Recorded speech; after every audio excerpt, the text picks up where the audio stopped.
What is going on, everybody? Welcome to another episode of the Rapid Review. Appreciate everybody joining live over on YouTube and also you guys who are watching the replay of this. Crazy market. It has been for a while now. And basically, we're going to do what we do every week. We're going to go through everything that went on the overall market, industry groups, sectors, look at some stocks, answer any questions that you guys have, and we'll get ready to trade for next week. So without further ado, it's time for the Rapid Review.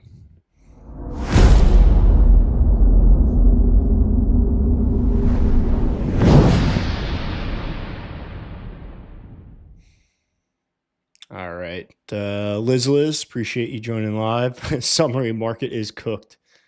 100%. That's how it feels. We'll go into more detail, obviously, as we do every week. You guys know the deal, even though it's not on the screen. It is in the description of this.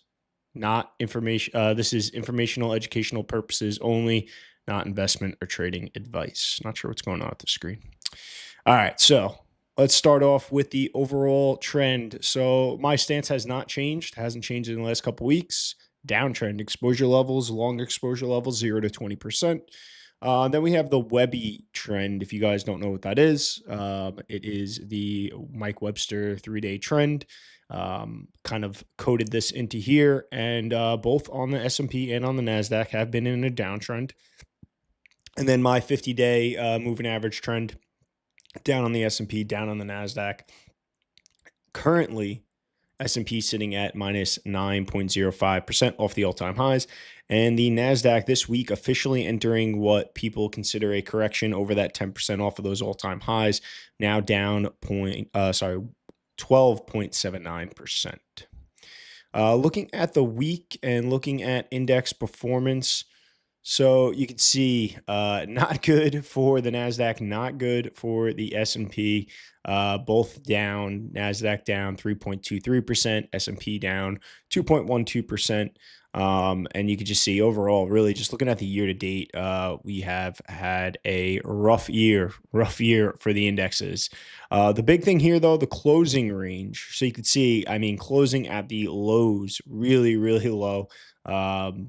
Actually 4.3% closing range on the S&P and 3.0% on the NASDAQ. So really, really rough weekly close. We'll talk about more, obviously, when we jump over to the actual charts. But yeah, definitely something to take note of. Moving averages, no changes from last week. S&P, NASDAQ, Dow, all sitting below the 10, 21, 50, and the 200. We'll talk about some of the moving average crosses that happen when we bring up the charts.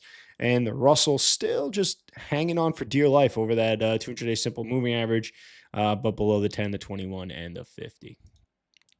Looking at the weekly distribution day report, yes, I know we're in a correction stage, or we're in a kind of where the buy signals are off. So we're not technically really looking at these distribution days. I still like to keep track of them. I still like to let them fall off naturally.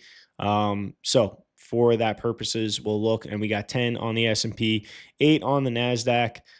We gained a day on both indexes this week. That was on Friday. That was yesterday, the 27th, down on volume, clear down on volume day. Didn't lose any days this week. Looking into next week, though, you'll see that we have on the 2/23 distribution day going to fall off on Monday, and then the 2/26 distribution day going to fall off on Thursday. So that'd be on both indexes, seeing those two drop off. Again, not that big, not really that important, just something to take note of here. But with that being said, you can see here is the visual of the distribution days showing up on those indexes. And you can just see a lot of selling coming into the market over the last month. No surprise there, obviously. Events. So looking at next week, the really only events that we have occurring is on Friday, the 6th, March 6th. April 3rd. These days are not lining up. Okay, Friday, April 3rd, we have jobs report coming out. We also have a market holiday on April 3rd, so we're going to have a shortened week coming up.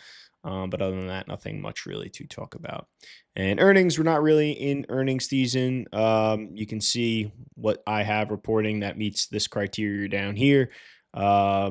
yeah, nothing really that stands out too much for me, but just something that I like to keep track of to see if there's anything that's going to be reporting that I should be aware of and how it may affect industry groups, sectors, and markets.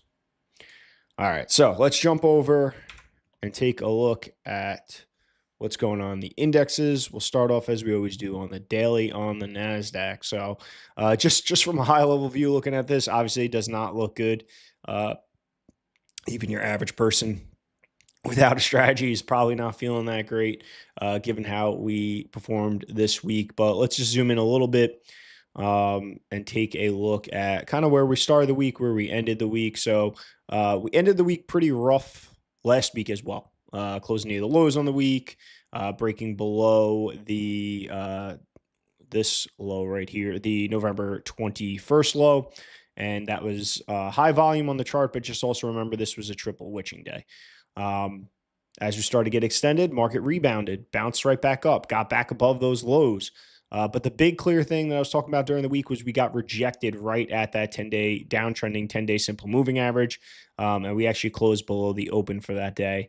That weakness then continued into Tuesday as we closed back below that 1121 low. And then we just continued to chop around. We made another attempt on Wednesday as the market rallied into that moving average and then rejected again. All of this happening below that 200-day simple moving average. So that was the big thing. And the reason why I think it's very important to pay attention to what's going on in the overall market, have rules, have plans, is these 2 days created a lot of emotions for a lot of people who didn't have a plan, right?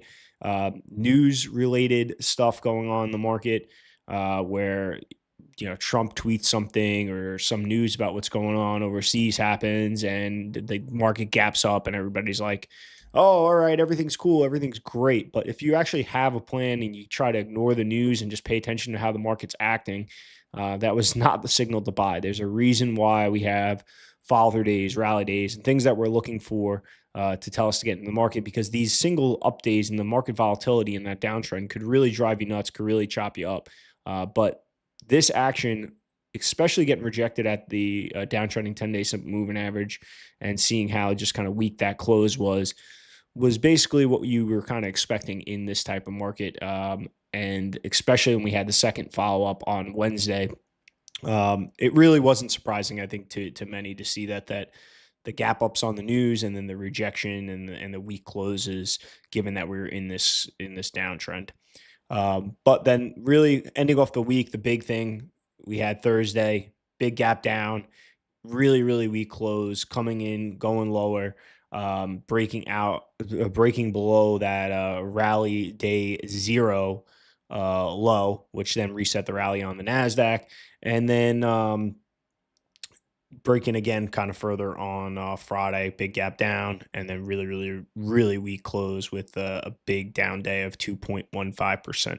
So, yeah, basically this action, the big thing to take away from here, obviously, I think most of us realize we're in this downtrend. It's not about the market to be buying stocks, but, these 2 days, Tuesday and, Monday and Wednesday, understanding that this is why we have a plan. This is why people that know what they're doing aren't getting super excited and buying into a ton of things and just on these single up days that really don't show much strength.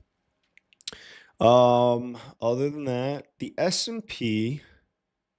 So the S&P, not really much different, pretty much kind of the same. We did have the 10-day simple moving average cross below the 200-day, and actually go back really quick. We also had the 21 cross below the 200-day over here, so that's not a good sign in terms of the trend. Sag, yes, I will definitely bring up the weekly in a minute, 100%. That's definitely a good point to bring up. And then over on the S&P, we held that rally day, so there was a little bit of hope on Thursday where we held above that day zero rally day, and things looked really, really great. And then we just completely obliterated that on Friday. So both indexes, no rally day in place. So we're just kind of sitting back and waiting to see when that next rally day is going to come, and then keep an eye out for those follow-through days.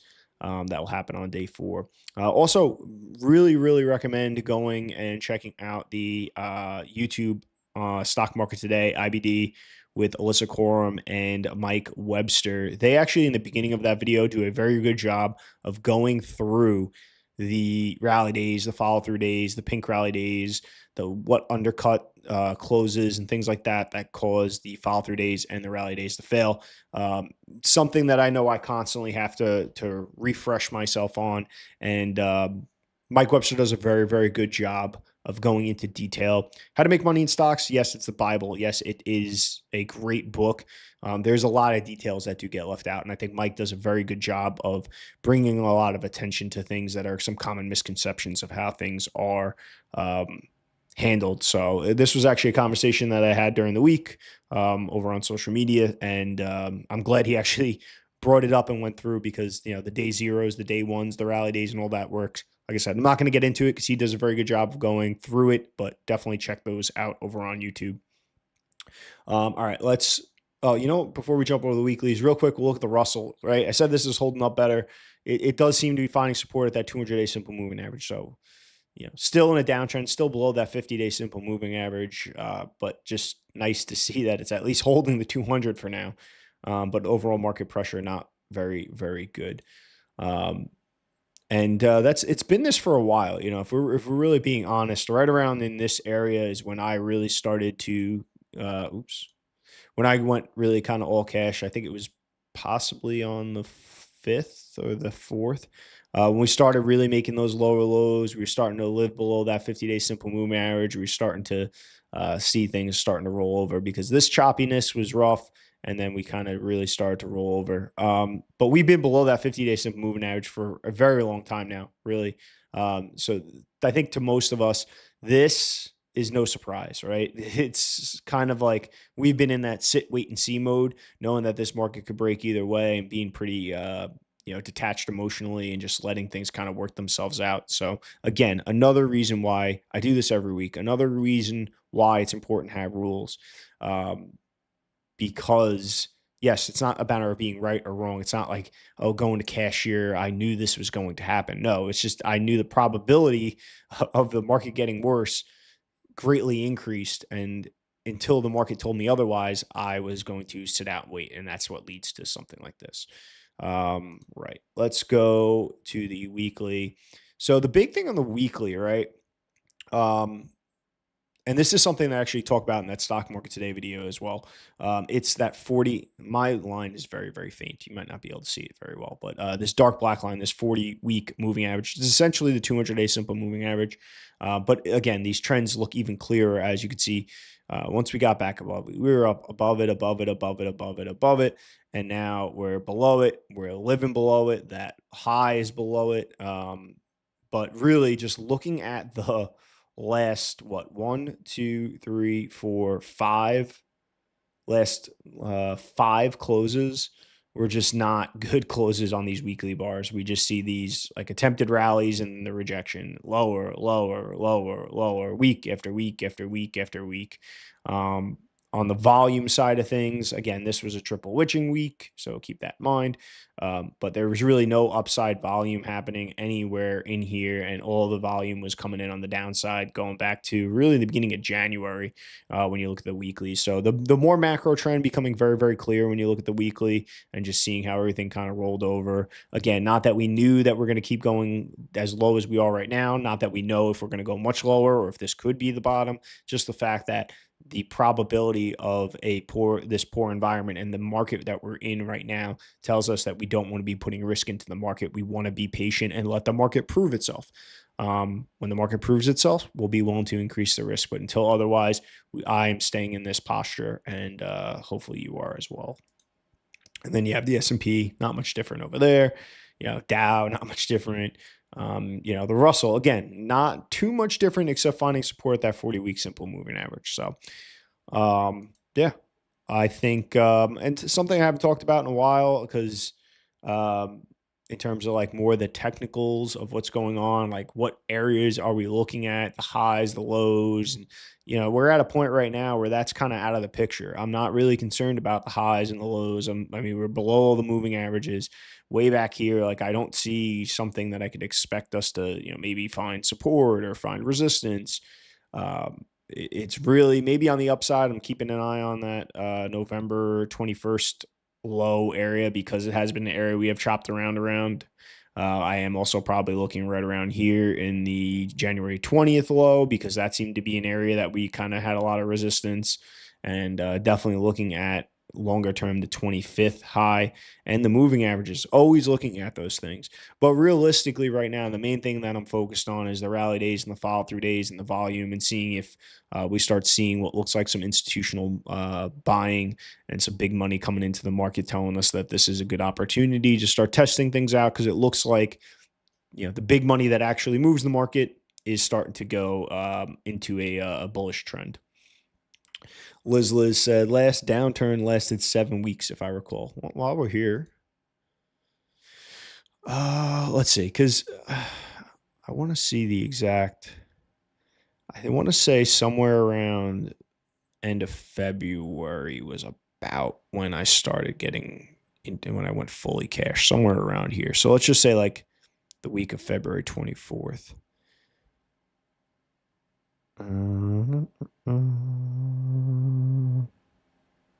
Oh, I am shot. I'm looking way far back. All right, here we go. Yeah, let's say this 1, 2, 3, 4, 5, 6, 7.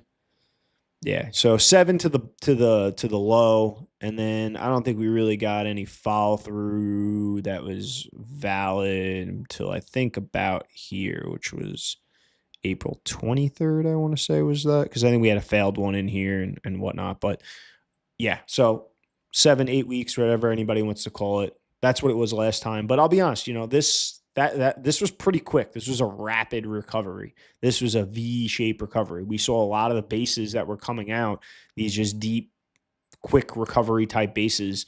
That doesn't necessarily have to be. You can have, let's go to the monthly, right? Obviously, this is 2000s. Do I know that this is 2000s or not? I don't. This is brutal. This is a long, long time frame, a downtrend. You look back over here, right? This is another many months of a downtrend. You look over in 2021. This is months of a downtrend. Then you look, yeah, sure. You look in 2020, we had a quick, like we're talking about, that kind of short, quick, deep, quick recovery. We looked last year, short, deep, quick.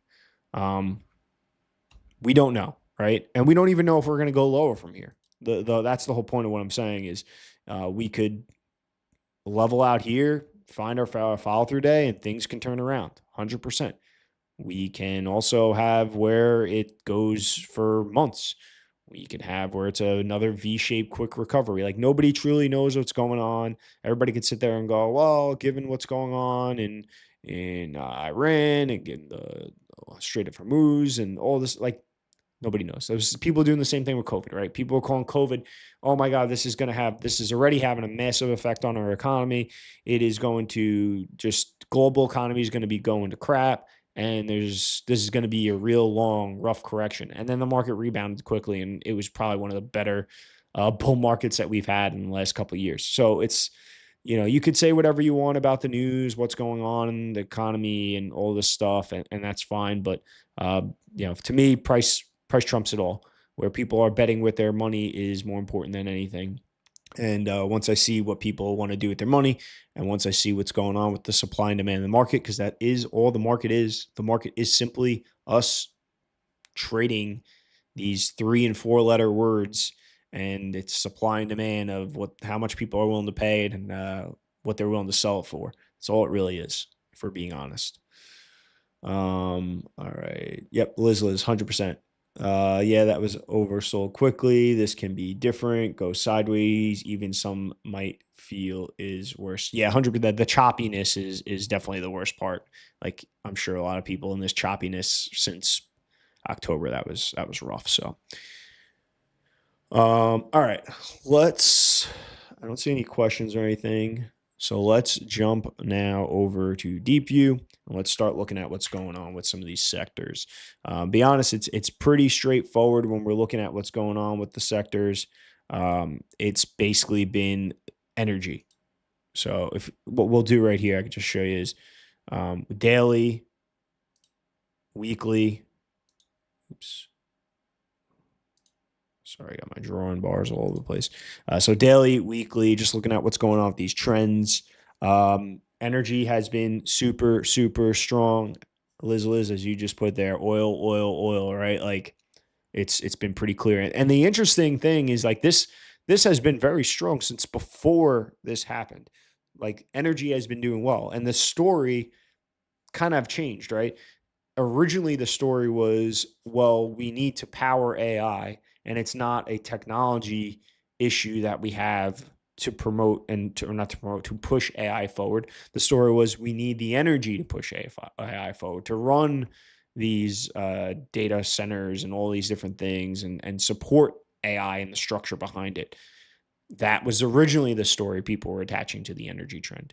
Now it's the oil. Now it's like, so it's like, again, guys, just I get it. Just turn off the freaking news because this has just been, I'd argue, probably back in early January, this trend was pretty clear that energy was doing very, very, very well.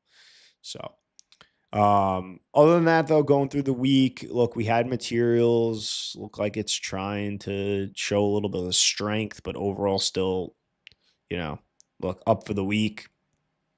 Is it the group that I really want to be paying attention to? Not necessarily. Are we still below the 50? Yeah.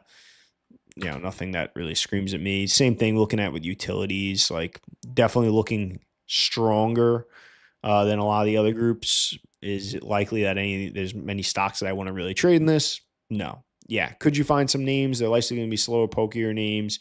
We're not big institutional traders where we don't go all the cash. We got to park our money elsewhere little by little. We have the ability of speed and the benefit of speed and the ability to go just straight to cash and be a little more patient. So they have consumer staples. This is finding support at the 200-day, but still below the 50, not looking that great. Now we start getting into the real rough ones. Real estate crushed.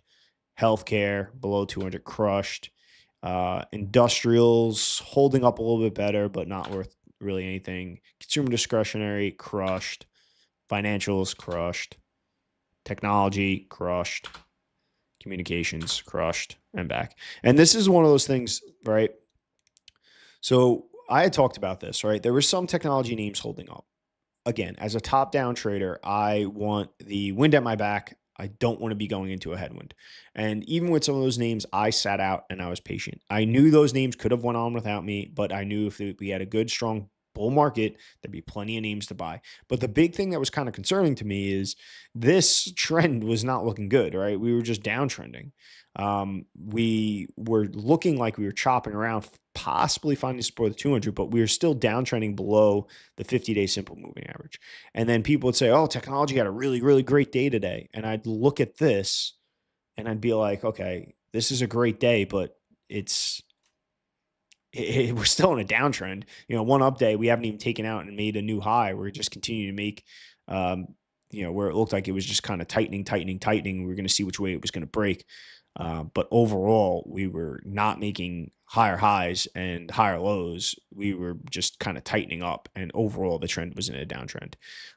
Eventually, if the market continues to downtrend, everything starts getting hit. And we'll look at some of those names. We did it a little bit last week, but this is why you could feel like you want to trade in every single market. And a lot of times sitting on your hands, being patient and sitting in cash is much, much more beneficial to your equity.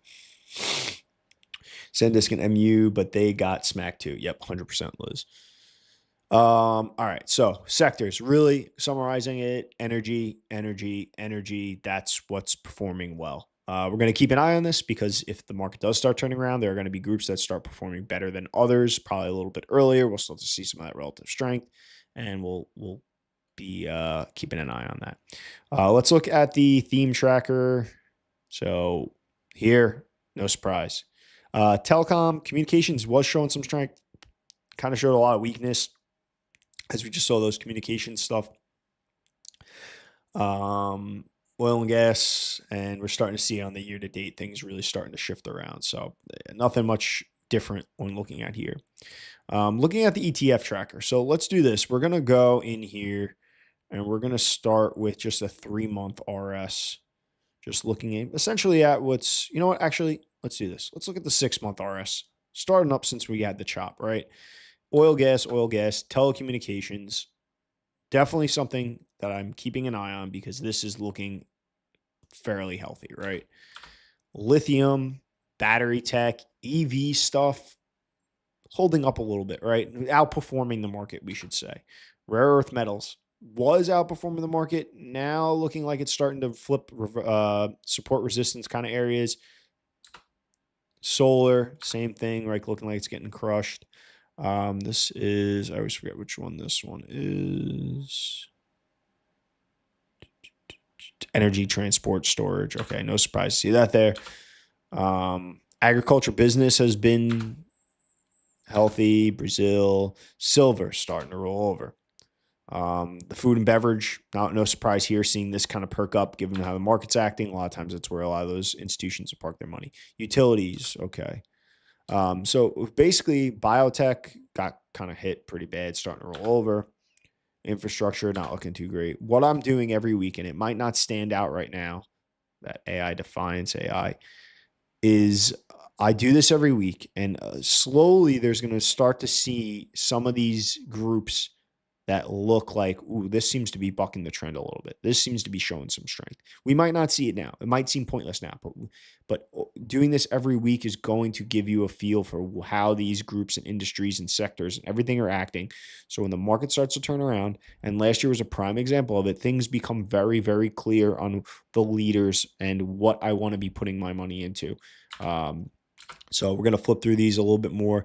Look, semiconductors really starting to roll over now. And that's what we're going to be seeing a lot really here is just a lot of these names really starting. Gold rolling over, metals, miners rolling over, Mexico rolling over. Like it's just everything kind of really starting to follow with that downtrend. Even the space stuff, right? Everybody's like, oh, space is really bucking the trend. Again, earlier in the, where things haven't really started to get crushed yet, it did look that way. It's something to take note of, but now it's starting to really get hit. So being that this was on the week where it seemed like we really saw that broad weakness, things that were holding up better starting to get crushed, I'm going to keep an eye on a lot of those names and those stocks.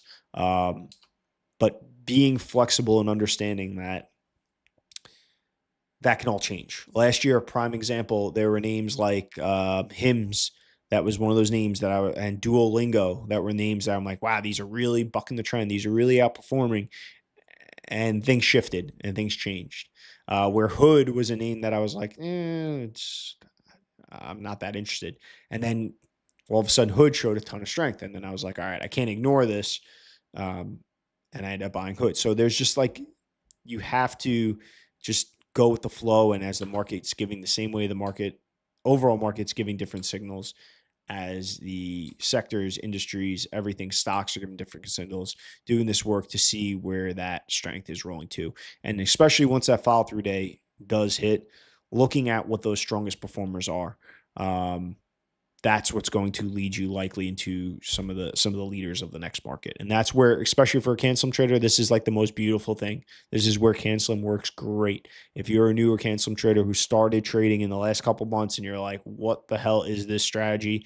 Why does this not work like it is in the book? Well, the turnaround out of the market is where things work the absolute best. So keep that in mind. All right. We're well through a lot of these names. So let's now jump over real quick. This was my AMD short that I'm honest, I'm still learning the short side. I got stopped out of this. I realized I was probably a little bit early. We've been going sideways.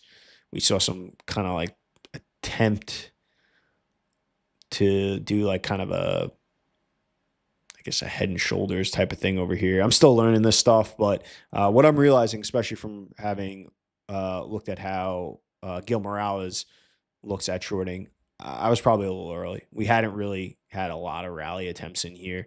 We might even see another attempt to rally up over here before this possibly rolls over and really gets crushed, or it may not ever. So, but yeah, that's why I have this here. And I can now actually take this off because I got stopped out. All right. So let's go over here, right? Everybody's talking about SanDisk, right?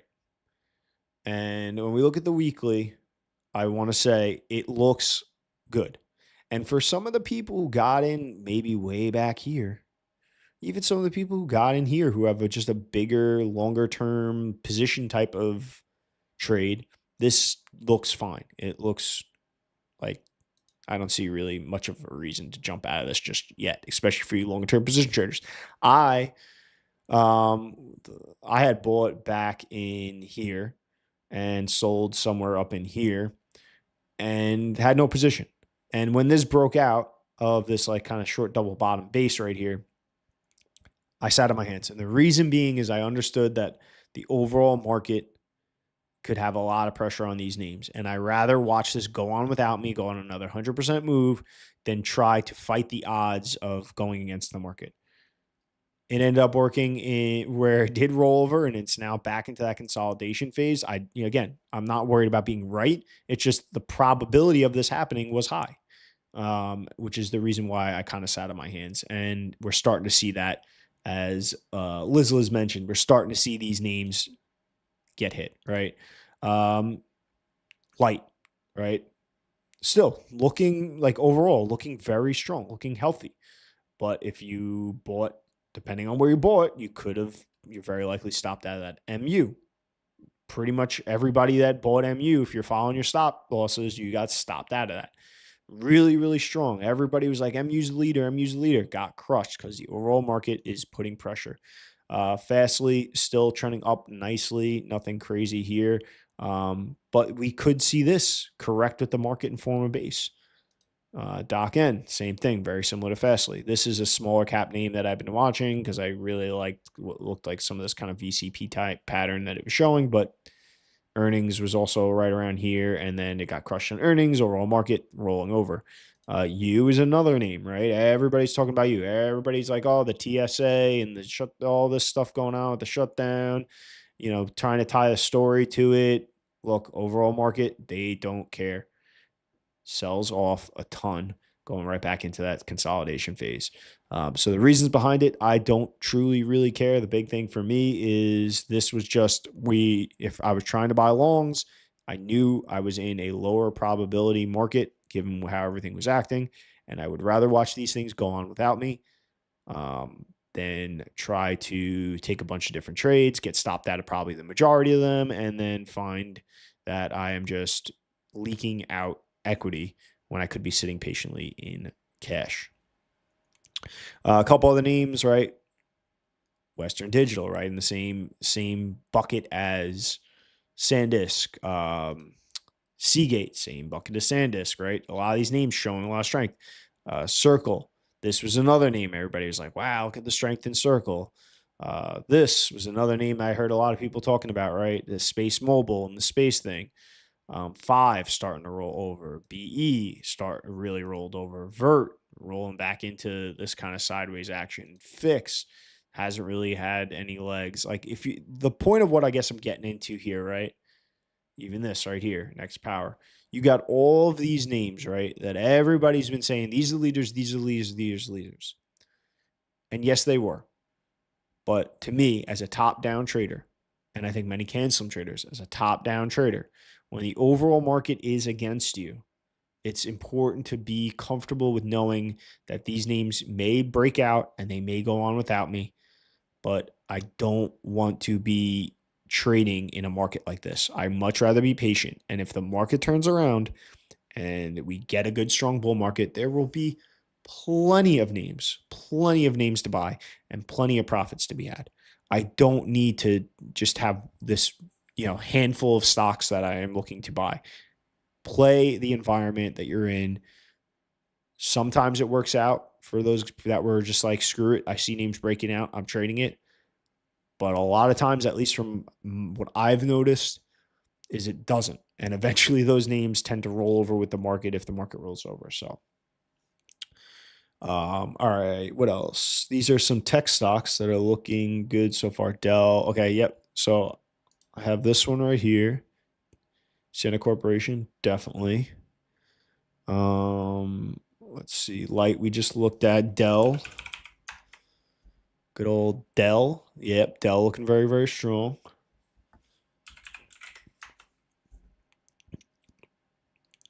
AXTI looking very, very strong. Can't type. Oh, I'm hitting the cap lock button. That's why. Looking strong. This is semi, right? Semiconductor. Yeah, I remember this one from a while back. This one just looks so sloppy. Let me just see something. I don't know why. Yeah, not too high in ATR. Why is this looking like it is, though? There we go. Yeah, I would say this is looking strong, too, especially, right? RS. AIP. Looking strong. That's on the weekly. So yeah, a lot of these names 100% looking strong. And this is what's important. And a lot of people, right? You might say, let's go back to Sienna, right? Like you're looking at this and you're like sick. Like this thing's gone on a great run and what am I going to do with this? All right? Like there's no buy point. This thing's extended. What do I care? Well, as we just spoke about, if this market continues to correct, it is very likely this will form a base.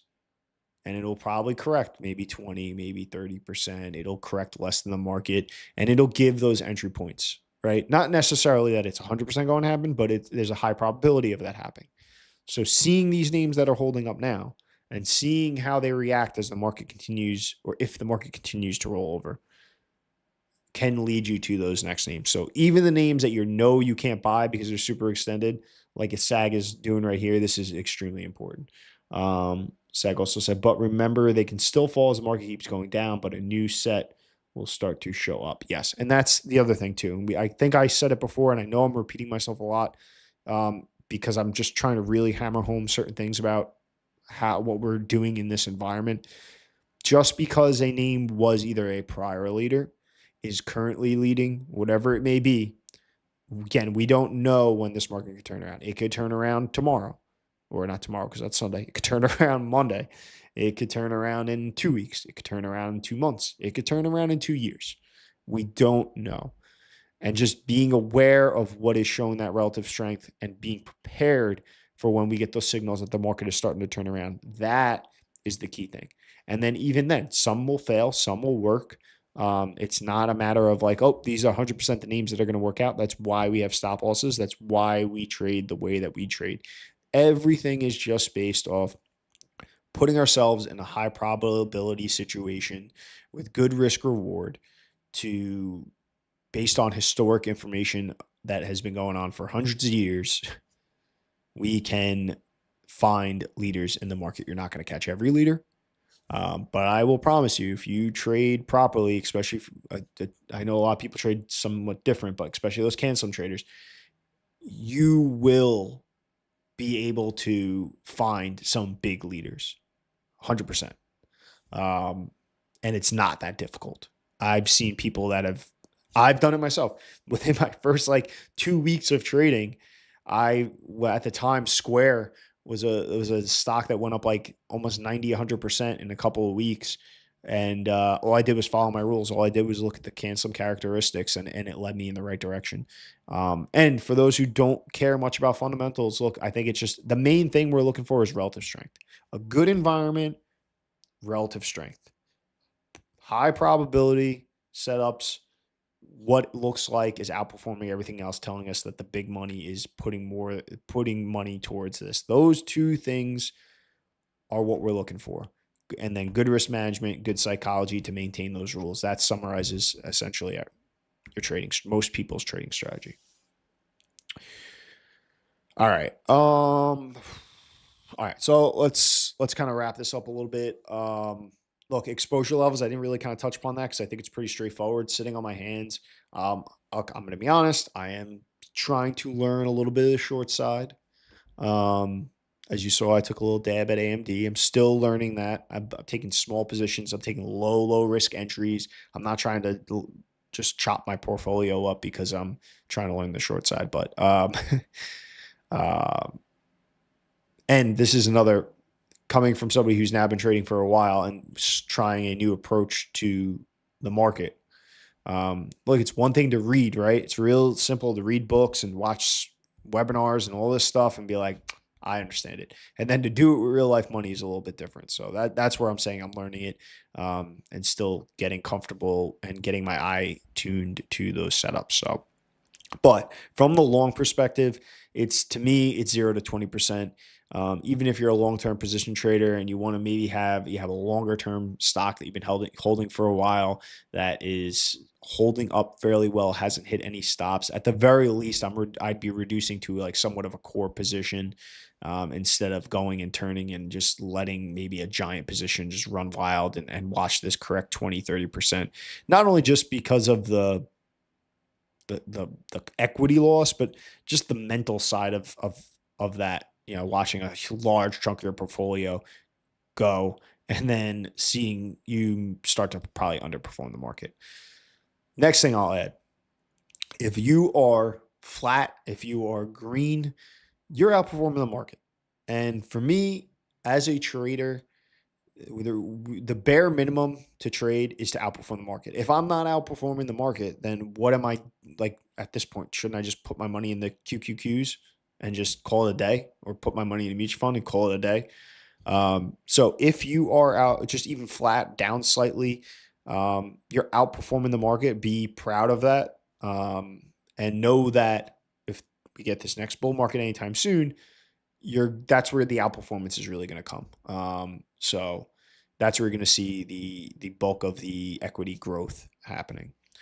And if you're positive, even better, right? So but really thinking about the fact that, like, if you're outperforming these markets, your time is not wasted. Again, keep doing the work, keep reviewing the stocks that you've been watching, keep running screens and looking for new leadership, have a plan, and keep an open mind. As much as clearly I am in a risk off posture right now, I can very, very quickly flip the switch and start putting risk into the market and slowly building my risk. Maybe starting off with a 20% exposure, maybe starting off with 15, maybe starting off with 30, and just slowly letting the market prove itself to me and allow me to increase my exposure to the long side in the market. But you have to be able to do that. You have to be able to change your posture very, very quickly just based on what's happening in the market. And again, that is why the news, one of the things you're going to find out for especially those new traders, is sometimes when the market makes that turnaround and we get those follow through days, is the worst point of the news. It's like everybody thinks the world is absolutely ending, everything is doomed, and we're getting a follow through day. And the market so if you're watching the news and you're paying attention to a lot of these things, it could mess with your head a little bit. You could be sitting there going like, oh my God, we got a follow through day, but they just took out a whole country, oil production's like, okay, you could be reading all these headlines and in your head, you're like, I got to follow through today, but this is what's going on in the world. Maybe I'm not going to buy. And a lot of times those first couple of days around the follow through day are where those big leaders do break out and give you the best opportunity to make some of your biggest gains. So personally, look, you want to watch the news because you want to be aware of what's going on in the world as a citizen of the world, understand. But just be careful. Make sure that which is not easy, you're separating that from your trading and you're focusing on your rules and trading on your rules, which is why I think, especially for a lot of new traders, look, if something really, really bad happens in this world that you need to know about, in today's day and world, you're going to find out between social media, between how fast information travels. It's not like back in the day where something crazy happens and you're not going to find out until you open the paper in the morning. Somewhere throughout your day, either someone's going to tell you, it's going to pop up on somewhere on social media. It's going to get to you. So to sit there and actively seek out the news, to me as a trader, does more harm than good. To each their own, right? I understand that most of this stuff, if we're being honest, most of this stuff doesn't affect us day to day besides some of these prices, and there's nothing we can do to control it anyway. So rant over on that. All right. That's all we got. I appreciate everybody joining live. Had a pretty good turnout today, so thank you guys, and thank you for you guys in the chat as well. There's the YouTube link. There's the X link. We also have the finals of the Trader Madness bracket going on in the talks. Still got to work out the logistics. Possibly thinking of doing a meetup at the winner's home city, town, whatever it may be. Still in the works. They're on board with it. I just got to figure out the logistics and what the cost of getting this all together and timing of everything would be. But if you're interested, just reach out to me. Let me know. It'd be good to hear who's interested with something like that. Discord, you guys know the deal. Link in the description for Discord. We're really close to 1,400 people, but I mean, everybody in there is just, you guys are awesome. I appreciate everything. And yeah, as always, throughout the week, you can find me on these areas, and I'll be doing shorter versions of what this is, just talking about what's going on in the market, talk about what I'm seeing, and yeah, continuing to be prepared for what the market gives us. Yes, I appreciate it. Thank you. Thank you guys for joining anytime. All right. Enjoy the rest of your weekend.